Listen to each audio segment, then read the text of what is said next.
BB851, turn right heading 180. 14 Papa, turn right 245, report localizer established 27.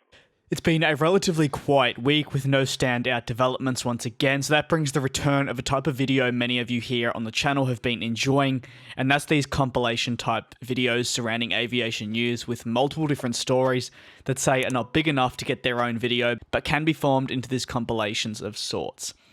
Today's coverage centres around a lot to do with Airbus, who in recent weeks haven't been the central focus, with lots being focused on at Boeing, and some other stories as well. However, I begin today's proceedings with the Airbus A330. Airbus delivered its 1,500th A330 to American carrier Delta towards the end of September in a landmark moment for Airbus, who have been working with the A330 series for some time now.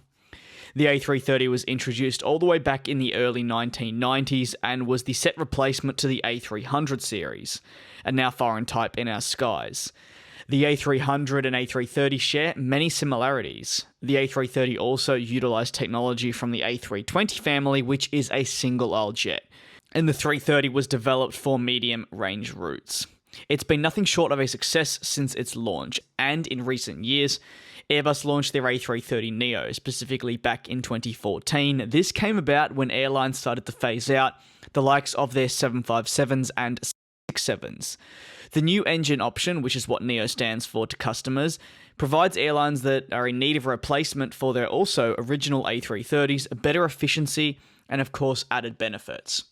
Airbus pitted this A330neo against the likes of the 787. Often people compare the two together for what they offer airlines around the world.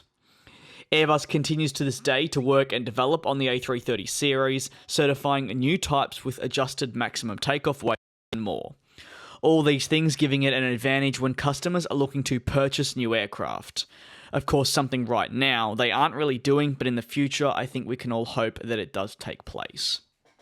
Moving across to Scandinavian carrier SAS, who took delivery of their first A321 LR. This is the first of 3 total LRs that were joining up with their operations in the near future.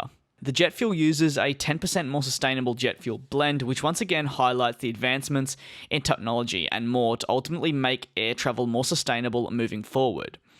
This is all a part of SAS's commitment alongside Airbus to reduce the carbon footprint it does have. Airbus notes in their press release that at this point they are the first aircraft manufacturer to be offering customers the ability to receive their new aircraft on the delivery flights with the sustainable fuel option.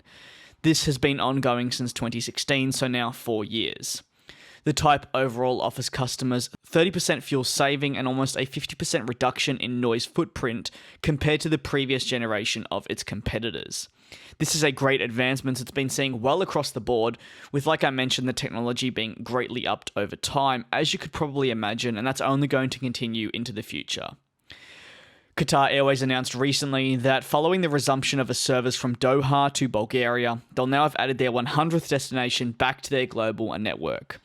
While news like this typically wouldn't be covered here on the channel, it's an encouraging sign to say the least, especially given what is currently going on with the global pandemic.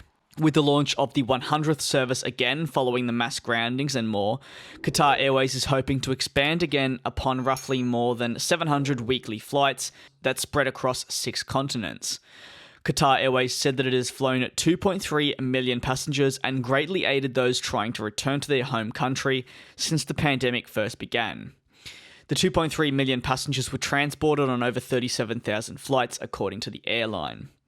The Qatar Airways Group CEO said, "As one of the few airlines to have continuously flown throughout the pandemic to take passengers home safely and reliably, we are proud to reach this significant milestone in this rebuild of our network. Our focus is not only on restarting destinations, but also operating as many frequencies as possible to provide our passengers the flexibility to travel when they want. With more than 700 weekly frequencies currently, and plans to increase our network to more than 125 destinations by the end of 2020, our passengers will enjoy more options to travel when they want across the globe safely and reliably."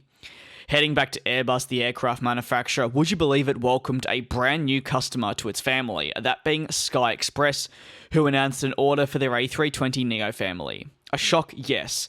This was something only a year ago that was pretty natural, but nowadays an order for an aircraft can come quite as a shock. The airline, which is based in Athens, placed a firm order for just 4 A320neo aircrafts. The owner of Sky Express said, "Our cooperation with Airbus through the acquisition of 6 brand new A320neo aircraft meets our ambition to modernise our fleet and have our company transition to a new era. The combination of the most advanced technology along with the fuel efficiency that this type of aircraft offers are elements that perfectly match the business planning of Sky Express for a contemporary fleet that represents the environment and offers safe and quality services to its passengers." That's going to conclude the Aviation News Recap Weekly, whatever you really want to call it, because it's not weekly at the moment. I've been putting it out a lot more frequently than weekly, because I know you all have been enjoying it. So if you want to see more of them, just let me know. As always, really do appreciate the support. And if you have any comments on any of the topics I discussed in this video, do not hesitate to drop them below or across on my Twitter. Please do continue to stay safe, and I look forward to you joining me in the next video here on the channel.